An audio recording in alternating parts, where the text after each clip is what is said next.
Alright, ladies and gentlemen, Baron here, and we are going to be going over some more new announcements for what could be patch 1.37. And I say could be because, as I've said in the previous two videos, we don't really know for sure if if these new additions will come in patch 1.37 or later. Obviously, the majority of us hope that they will be in patch 1.37, especially the Japanese, because in previous patches, the joke has been that there has been no love for Japan. And ladies and gentlemen, it is looking like there is tons of love for Japan. Very, very honorable love for Japan. And what we're looking at right here is the Ki-84, and the allied term for this plane was the Frank. And take a look at this bad boy.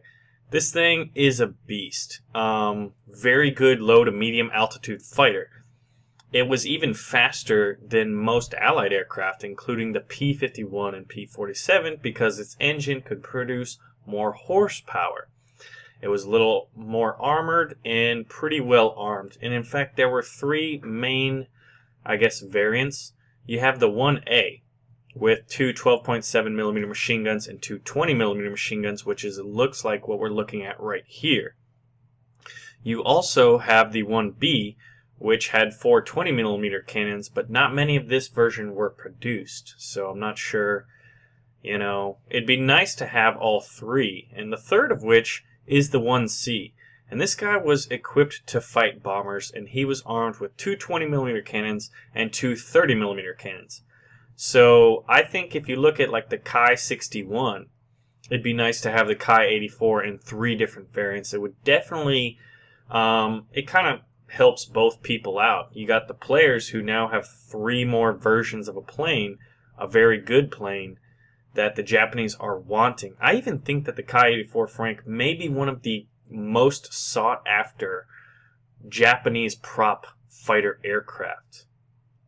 But having three versions would definitely be appreciated by all those Japanese pilots who have kind of bit the bullet, so to speak, on some of the more recent patches.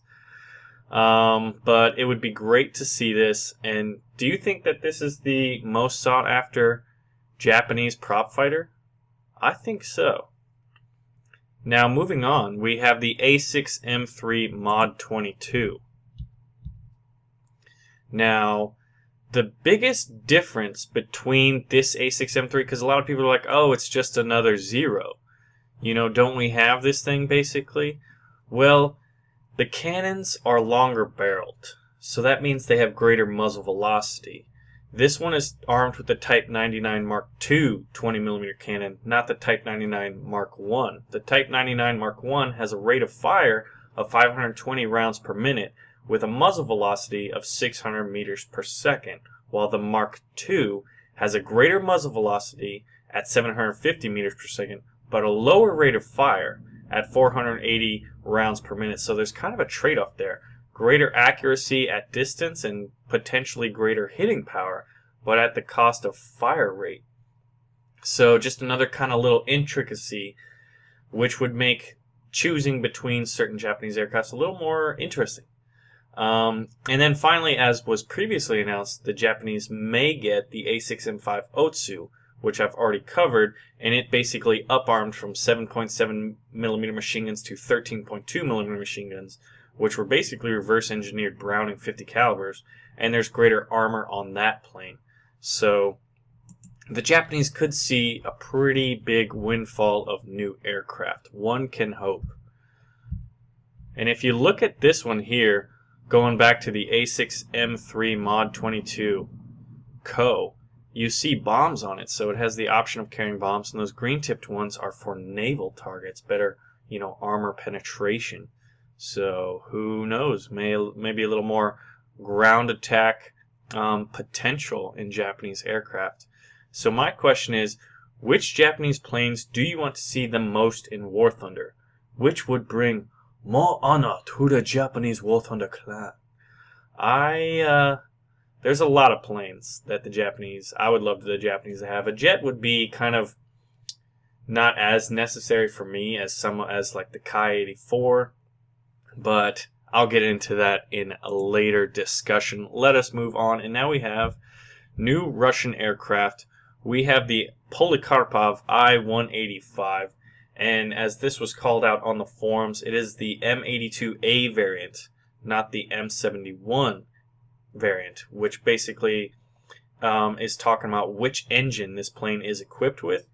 The M82A variant, basically the M82A has 1,850 horsepower. At least that's the engine that was equipped on the Lavochkin 5, whereas the M71 had 2,000 horsepower, but the M71, because this is a prototype plane, I would imagine this could more than likely and probably should be a premium aircraft for the Russians. But the M71's trial test didn't go so well, but if it would have been successful, that would have been a very powerful aircraft. And this guy's also armed with 3 20mm Schwach cannons, and can carry bombs or rockets up to 500 kilos of ordnance. So what is your guess? Is this going to be a regular or premium aircraft? My guess is it will be a premium since it's mainly a prototype. But this aircraft should be roughly equivalent to the Lavochkin 5, Lavochkin 5F, if the statistics are anything to be followed by. And finally, we have a tank. Ladies and gentlemen, prepare for tanks. P4T, you know it. Start your research. Look at this beast. This is the ISU-152 heavy assault gun, and it was used in a tank destroying role as well. Now look at the front of that bad boy. That guy has 90 millimeters of sloped frontal armor and a 152.4 millimeter gun. 152.4 millimeters of German smashing high explosive cannons. Now you may be saying, hey Baron, HE rounds aren't really supposed to be used on tanks, and yes, that is true, but when you have a 152.4 millimeter gun, that means you may not penetrate the tank, but even if you don't, just the concussive force of just this massive high explosive round, which is the equivalent to like probably somewhere between a 40 to 100 kilo bomb, would just basically rock the entire tank. So it would probably have to be abandoned closely after. And if you're fighting this thing and you get hit by it, you may not die right away, but you're probably going to be out of commission for long enough for someone to finish you off. Now, there are trade-offs to this beast. The first of which is, yeah, it is a huge gun, and it has a lot of just potential to just wreck tanks in one shot, smaller tanks. Even if you just hit near it, I would imagine on smaller tanks, but granted, you account for tearing at the time. It has a very low rate of fire, but it was reliable for cracking German heavy armor. So there's kind of a trade-off. Also, if you detract this thing, since it's a casemate style tank destroyer assault gun, you know, it's very easy to basically flank around it and destroy it, given that it does not have a turret. But more of these ISU-152s were produced in the Su-100 tank destroyer, with about 1,000, close to 1,900 ISU-152s produced.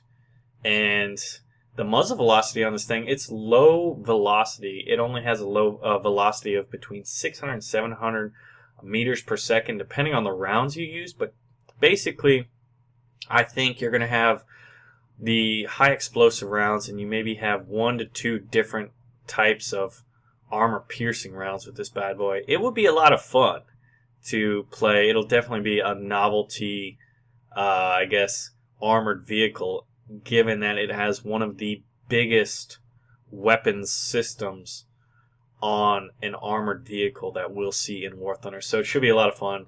Anyway, I'm Baron. Get excited for patch 1.37 and start preparing for tanks. Thank you for watching, and I will see you all soon. The one that did not have the hemispherical or rounded turret, which ended up being the trademark of the IS-3 tank, as well as most later Soviet main battle tanks.